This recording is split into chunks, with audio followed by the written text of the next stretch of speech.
Bratislava, hlavné mesto Slovenska, je cieľom pre mnohých zahraničných, no aj domácich turistov. Výhodná poloha medzi Viedňou a Budapešťou mesto predurčuje, aby tu zažili aspoň jeden neopakovateľný deň. Ak vás zaujíma, ako tu stráviť najideálnejší čas, pozrite sa na toto video, ktoré predstaví trasu s najväčšími lákadlami a poskytne vám prinajmenšom základné informácie o Bratislave.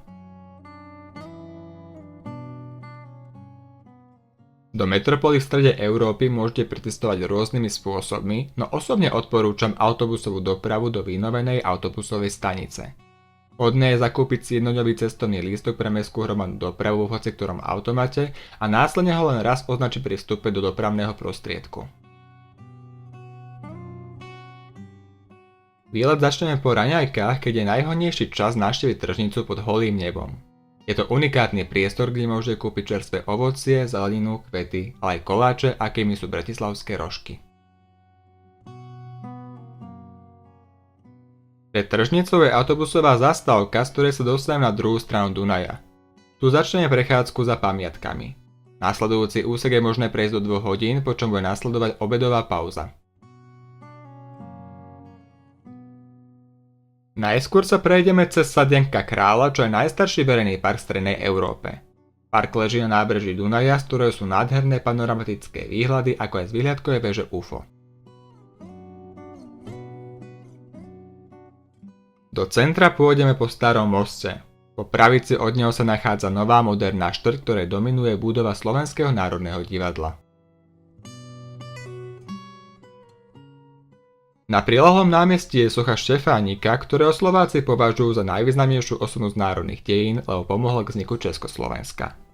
V bezprostrednom susedstve je tiež príjemná promenáda s kaviarňami.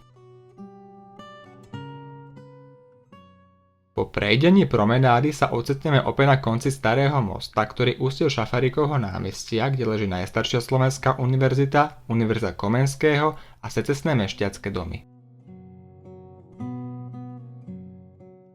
V štýle secesie je postavený aj blízky milý modrý kostolík. Štúrova ulica patrí k najkrajším ulicám mesta a vedie k najväčšej otvorenej ploche mesta, kde leží brutalistická stavba hotelu Kiev s obchodným domom Prior. Tu môžeme kúpiť typické slovenské sladkosti, ktoré si vychutnáme neskôr. V susedstve je aj pôvabná stará tržnica, ktorej sa uskutočňujú každú sobotu trhy. K zaujímavým zastaveniam patrí aj nahliadnutie do secesného interiéru budovy pošty. Najlepším miestom na obed je reštaurácia Flagship, ktorá sídli v budove s nezameniteľnou atmosférou bývalého stredovekého kláštora. Odporúčam vyskúšať typickú slovenskú kuchyňu a z nej brinzové halušky, strápačky a pyrohy. Po výdatnom obede budeme nasledovať objavovanie historickej časti mesta, ktoré potrvá približne 4 hodiny.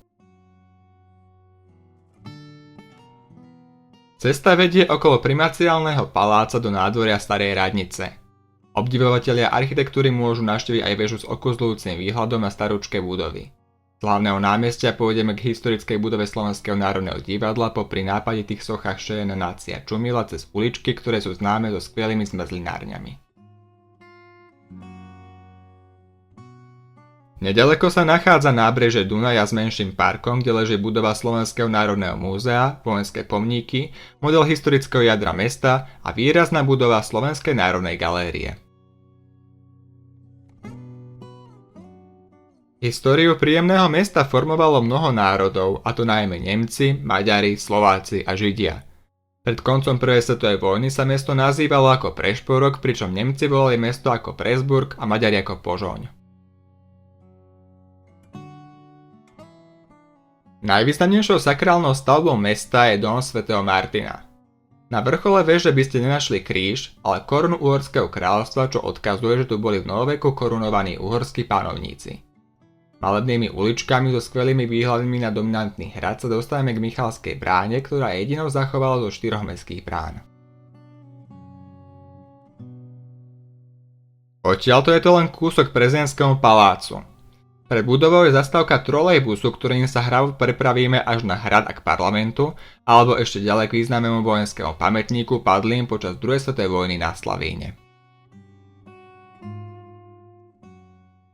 Na tomto pokojnom mieste oceníme menšie množstvo turistov, výborné výhľady na Bratislavu v neskorých poobedných hodinách a môžeme tu konečne ochutnať aj typicky slovenské sladkosti, akými sú tie od značky Sejta, Deva a Figaro. Po výdatnom spoznávaní mesta môžeme záver dňa prežiť v bare, odpočinkom alebo kultúrnym zážitkom v niektorom divadle.